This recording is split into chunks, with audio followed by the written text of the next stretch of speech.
This channel is dedicated in teaching you how to make authentic New Orleans Italian and Cajun cuisine. If you like the content and you want me to make more videos, don't forget to like and subscribe.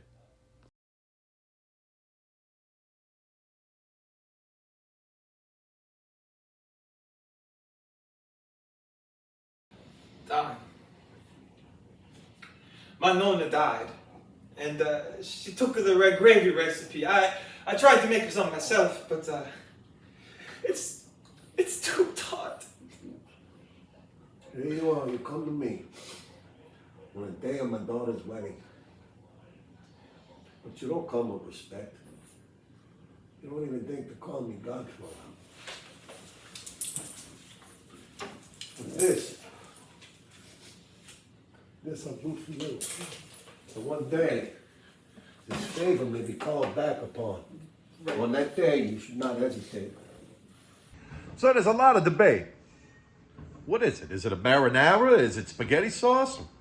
In New Orleans, we call it red gravy.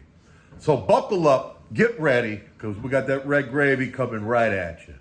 Now, good red gravy is key to all New Orleans-style Italian dishes. You're going to need that fantastic red gravy, whether it's spaghetti and meatballs, bruschelloni, Italian sausage and pasta. This is that basic red gravy that's going to be your building block to build all your good New Orleans Italian dishes. We use 6 cans of the Cinto whole tomatoes. We get those pureed real nice. We're going to need 6 tablespoons of tomato paste, 2 cups of chopped onions, but I puree the onions. I like a smooth gravy. If you don't like it smooth, don't puree your onions. Don't puree your tomatoes. Just crush them up with your hands. I use about 3/4 of a cup of extra virgin olive oil. Make sure it says made in Italy on the bottom of that olive oil. Now, a lot of people say it's not really a New Orleans style red gravy unless you add bell pepper. We're going to stay a little bit more Italian, but if you want to make it really New Orleans style, you're going to want to chop up 1 big old bell pepper and throw it in that pot too, along with a couple of bay leaves. We'll get to that later. First things first, we're going to get some good Italian olive oil, about 3/4 of a cup, and add it to the bottom of our pot. Now, if you notice, this looks like a real big recipe. It is. I cook for an army over here. If it seems like you're not going to be cooking for an army, cut all of these ingredients in half. You'll have plenty still. Once you get your oil nice and hot, you're going to add about 6 tablespoons of tomato paste. And you want to get that nice and brown. To get nice and brown, you want to add a couple of tablespoons of this minced garlic. If you use garlic, you could go ahead and do that. Of course, it's always better if you use some fresh garlic. Get that all mixed up with Nona's wooden spoon right there and make your mama proud. Next step to this process is adding all of those beautiful onions. Get that pureed onion mixture in there. Mix that into the tomatoes. You're going to make this beautiful olive oily foundation that we're going to build this red gravy on.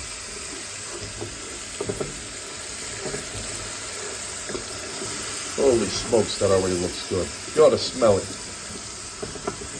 Now that those onions are going pretty good, I'm going to add about a teaspoon of red pepper flakes. Now you can add a little more, a little less, depending upon how hot you like this. A lot of people in New Orleans even use that cayenne pepper. So if you're going to use cayenne pepper, it's a little hotter. You're going to want to cut that back to about a 1/2 teaspoon. Next ingredient we want to add about a tablespoon in a pot this size of oregano. Now that that's cooked down and our seasonings are starting to develop, we're going to go ahead and add all of the tomatoes that we pureed in the little machine back there.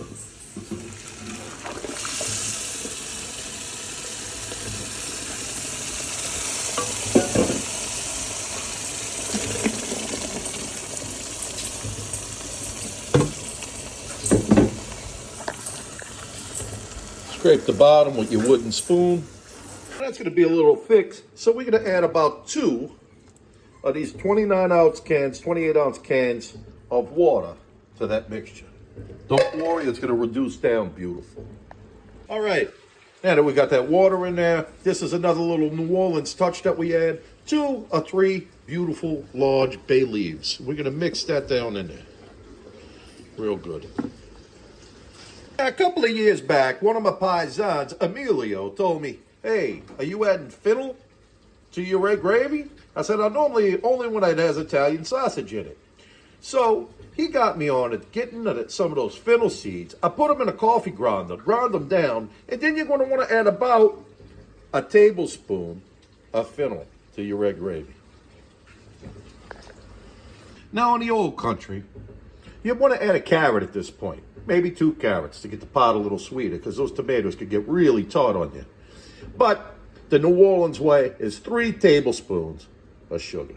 All right, next you want to get about 2 or 3 tablespoons of chopped basil and throw that in. Oh, I even throw the Mamma skin Mia, will in you on the look at side. that? I'll throw it away after All it of the comes up to a known is boil. from It cooks generation down for a back. few They're hours. crying I'll tears take of that stem joy back right out. now. But man, You it ought just to adds so smell much it. flavor. So gotta put the basil, baby. All right, now it's looking good, but it's time to raid Aunt Angelina's liquor stash and get about a cup to cup and a half of red wine. Add that in. We're going to let it cook down, and that's going to help it come together really nice.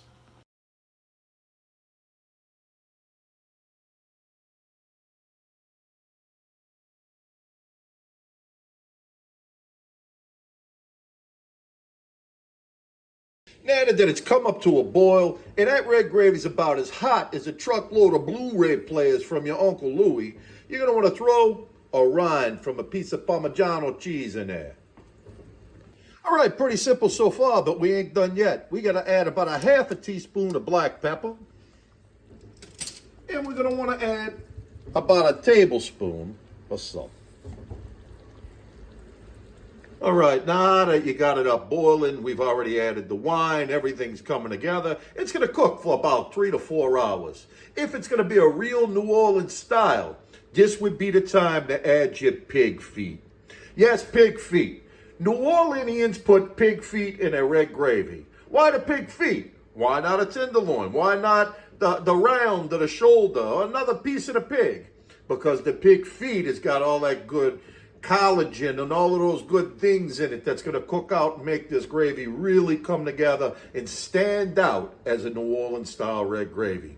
Use this basic gravy as a standard building block to all of your New Orleans Italian dishes. And manja, people, we love you.